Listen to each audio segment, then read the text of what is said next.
Chrysler says they're sending us a 2023 Dodge Challenger, and here's the paperwork, so let's take a closer look. SRT, 485 horsepower, like that. Let's go on down here. The Shakedown Special Edition package, carbon suede interior, shaker package, it means a shaker hood, I think. Audio group, $67,490. What a bargain. Cheaper than a Hellcat. Let's take a quick look at the fuel economy for this big monster V8, 15 in the city and 24 miles per gallon on the highway. Not bad for a monster like this. Unless you're putting super premium fuel in it, as we're going to be doing. It's up to $5 a gallon right now. Or is it $5.50? Keeps going up every day, can't keep track. By the way, if you like the Challenger but need more room on the inside, we tested the 2022 Dodge Charger Scat Pack wide body. Got 4 doors on this one. If you want to see that video, we'll have a link for that at the end of this video. And if you're a fan of V8 engines, we have this Lexus LC 500 V8. Same horsepower pretty much, but costs a lot more money. We'll have a link for that at the end of this video as well. So let's open the magic door, roll this baby out, see what it looks like. And here we go, the raving black beauty. And we get a real hood scoop. I think it's real. This is what I want to see on my performance Chrysler vehicles. And the 392 emblem, so people know you forked up the extra money for the extra engine. Sharp looking Pirelli tires. At least they're using a name brand. In the rear view, do I really need to show that? We all know what Challengers look like, right? They shipped it all the way from Michigan just for us. And the Shakedown emblem. Kind of blacked out with the black paint and the sun glare, but it's there. This is a pretty potent engine. 0 to 60 around 4.4 seconds on a good day. If you want something more economical on a Challenger, you got a 3.6 liter V6. With 303 horsepower, get to 29 miles to the gallon on the freeway. Or the more common 5.7 V8, 375 horsepower, around 26 to 27 on the highway, which is a lot better than the 24 you're supposed to get on this. We're taking this out in the real world to see what the real economy is. If you want more, there's always a Hellcat version, 717 horsepower up to 1,000. Of course, $100,000 top end on the price too. The 5.7 liter V8 can do 0 to 60 around 5.7 seconds. It's the more practical of the lot, but if you're looking for performance, this one's probably the best overall of the lot. Take your pick. As we do in all our videos, we'll be taking the headlights out in the dark to see how they perform, and keep in mind, unlike the smaller engine Challengers with 4 headlights, we only get 1 on each side here because this is an air scoop. Primarily for the Hellcats, they suck up a lot of air, but I guess this one does too. You think for 67 grand we get a spare tire? Dream on, not going to happen. Lift the floor, and all you get is a cheesy little tire repair kit with a little Chinese air pump. But now you know where the battery is, and why are the stereo speakers back here? That's kind of weird. How are you supposed to listen to the music if they're covered up? I don't get that. Leave a comment in the comment section. Explain it to me.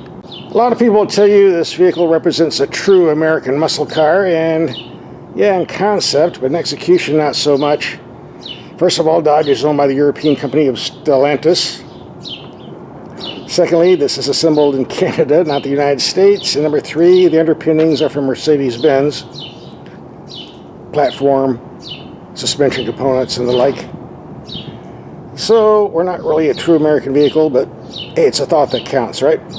And the end product. And there are those who think this vehicle is obsolete. Well, yeah, it weighs 4,200 pounds. What a whale. And it's been around since 2008. Even then, the Mercedes platform it's based on was like 2 decades old, so it's an old whale. But it's performance that counts, and this delivers and outsells the Mustang, outsells the Camaro.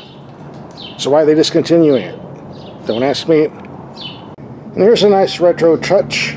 Hood pins. Back in the 70s, the drag racers would take the metal hoods off, put fiberglass hoods, and this is what would keep them on. For a metal hood, this is for image only, although I guess it would Make sure the hood's locked on at 150 miles per hour. You don't need this, but it looks nice. And of course, park this on the street. You know someone's going to steal it.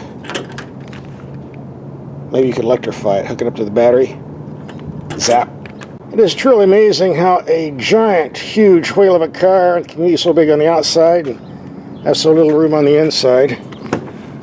Rear seat passengers, forget that. You want extra room in an SRT, get the 4-door Charger version.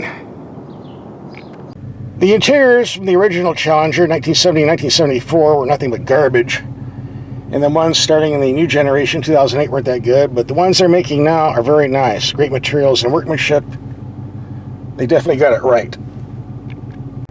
Now let's go to the heart of the SRT, the computer system. All kinds of things you can do here. I'm not going to show them all, but the most important are your drive modes. You have a choice between street, track, sport, eco. You can change it all right here.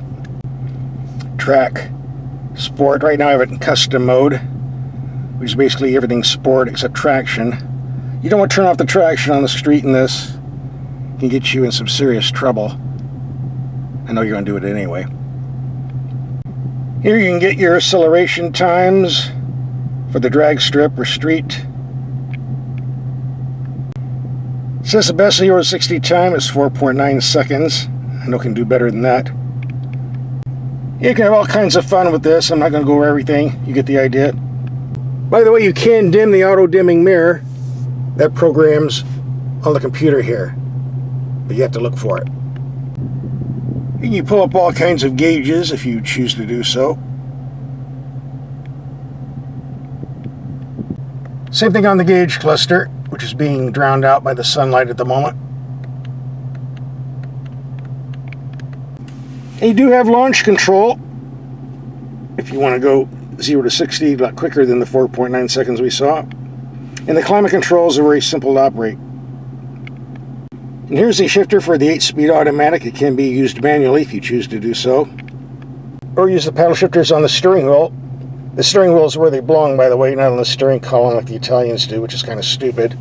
If they're on the steering wheel, it can always be reached. Straight line, mild corners, full corners. With pedals on the steering column back here, you can only reach them going a straight line, which defeats the whole purpose of paddle shifters in the first place.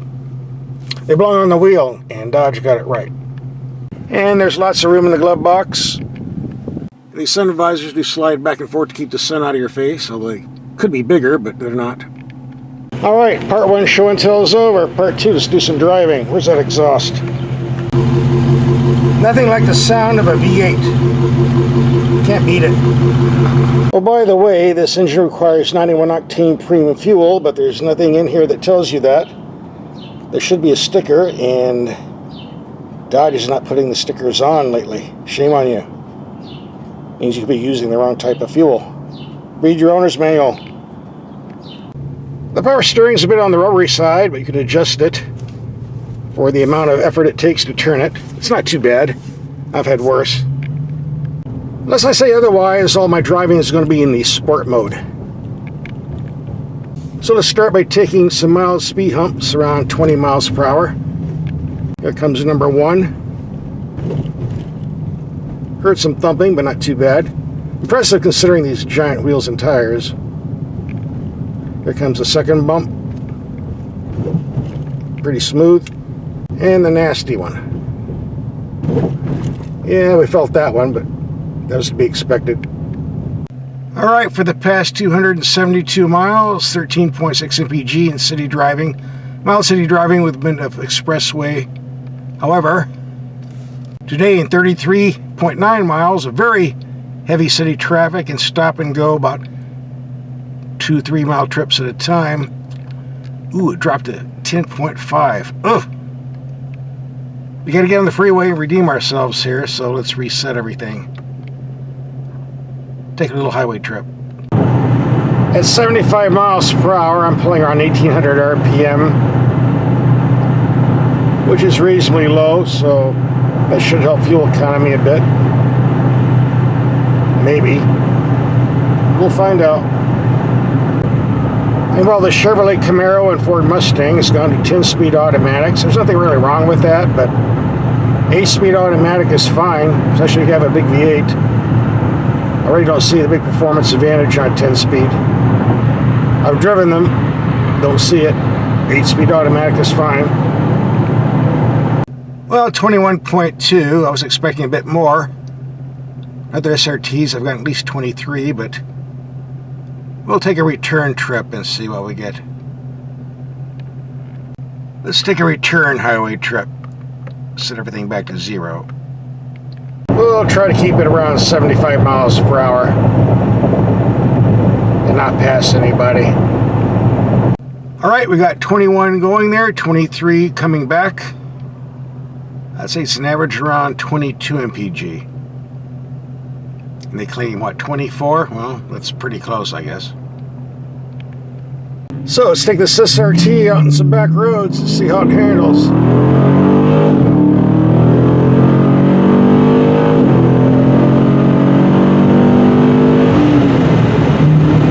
We'll be getting 21 miles to the gallon out here. This car corner is pretty good for a 4,200 pound monster. The wide tires keep it planted on the pavement, which makes you tempted to put it in the track mode. Don't do that on the street. You need to keep your traction control. Hitting corners like this too fast without traction control can cause a nasty mess. Not a good idea. Not with a big engine like this. It does take corners, especially if the pavement is smooth, like it is here. And it's a road like this where the steering wheel mounted paddle shifters come into play, because they can always be reached with your fingertips regardless of the wheel position. Where if they're on the steering column, you can't reach them at all, making them worthless. Which I've said many times before, the paddle shifters belong on the steering wheel.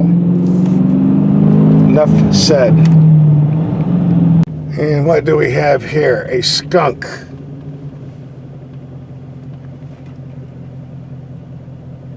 Alive or dead? Well, from what I'm smelling, I don't want to know.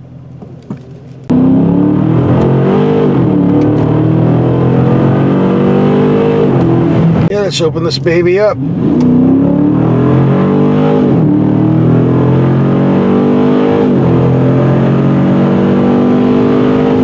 Go Mopar.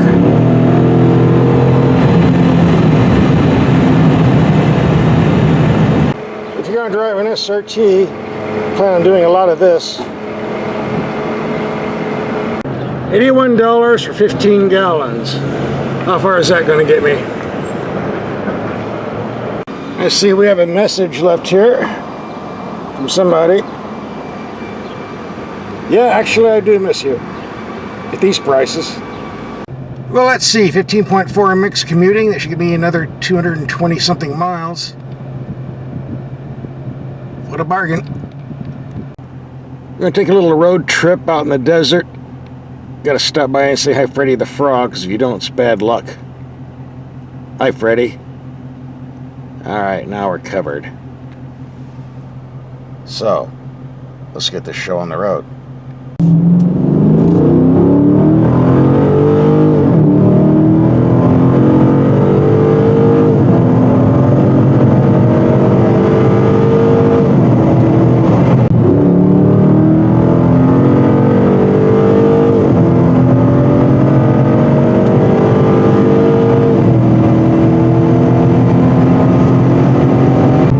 This engine has massive amounts of torque for climbing steep hills. You don't need a turbocharger or supercharger to do it. Just raw horsepower and a very simple engine. The old-fashioned way.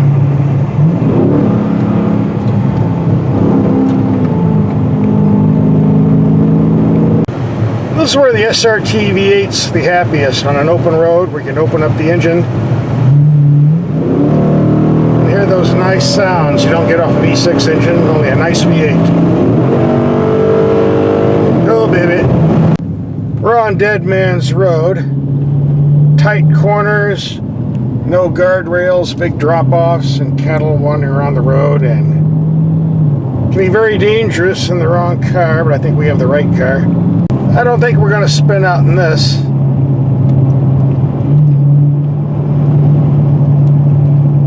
The good thing is it's a long drop-off to the side.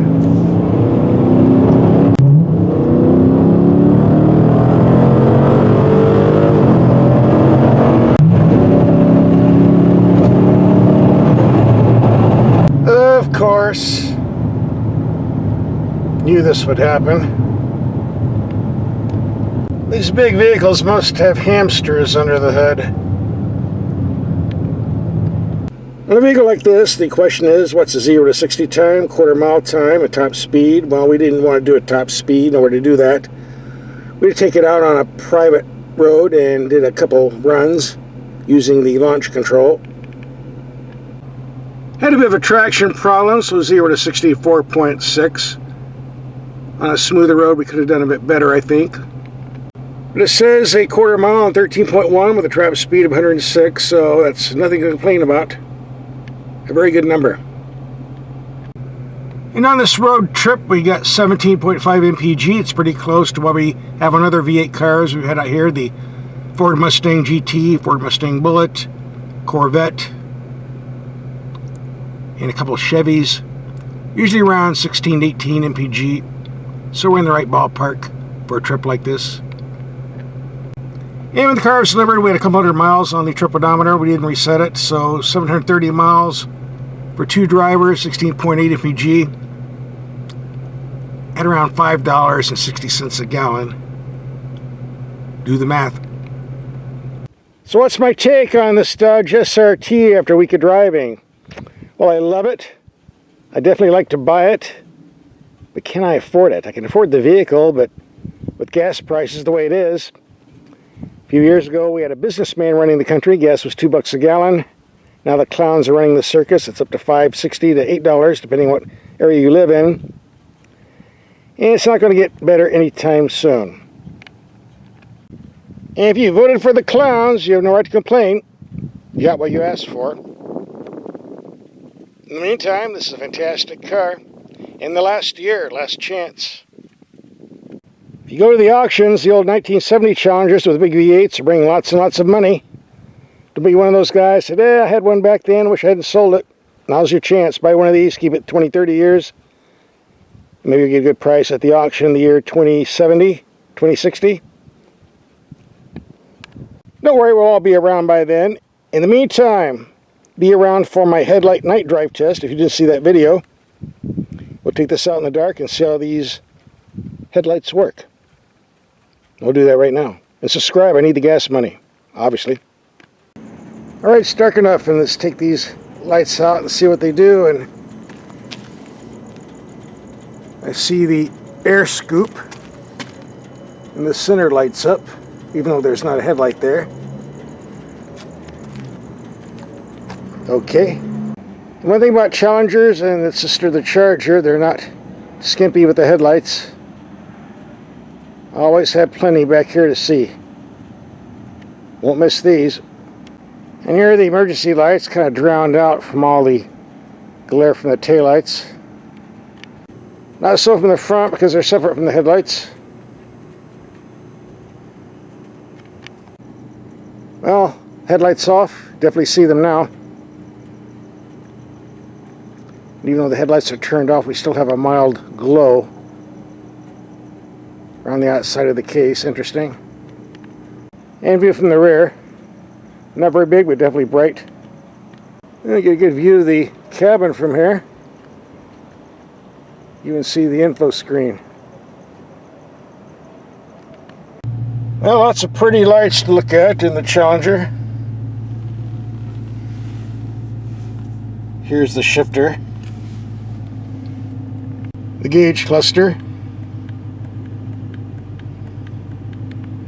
And the rear view camera, when you put it in reverse, a little on the grainy side. Even more grainy when you're getting it on my cheap handheld camera here, but it'll do. Picks up a lot of light though. Alright, let's check out the headlights. We've got the low beams on. Wall's 33 yards away, approximately 100 feet. Very bright over the bushes, so we got good height. Widespread. Pretty strong, I'm not complaining. Let's go to high beam. Strong in the middle. No complaints yet. Now the dark streak, got the high beams on. Low beam. Turn the lights off. Huh. Even lights up the parking lights I've got on.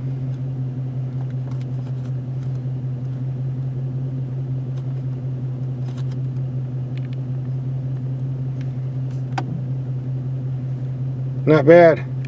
If you watch my videos, you know the thing I cannot stand on a car is auto-dimming mirrors that do not have a disconnect switch. Auto-dimming mirrors are fine on the highway, but not in city driving where they black out the mirrors, and I don't think it's very safe. And several times I first got Challengers, I was complaining because there wasn't a disconnect switch. I thought, but turns out there actually is.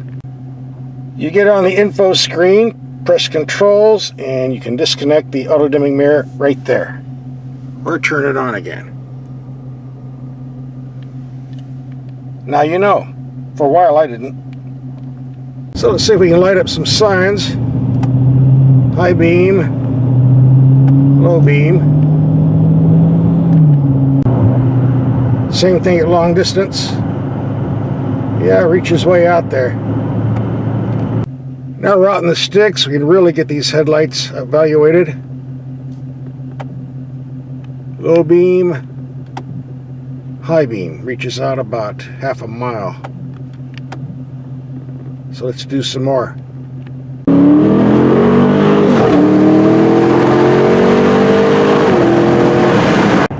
These headlights work pretty good on backcountry roads when we have the low beam setting on, but of course it's always better to have the high beams on, and then it gets even better. There's a lot of wildlife out here you don't want to hit. Plus you're driving pretty quick in a car like this.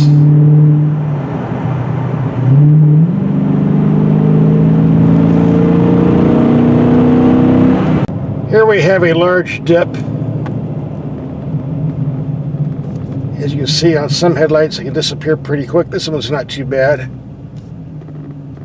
Still see about 3/4 of the way up, but always better to have the brights on. If you have some bad headlights, roads like this can be very dangerous, but we don't have that problem here. Right here's the final headlight test. Can we see the jail sign from 20 yards away? Almost. Now we can. Hooray, we passed.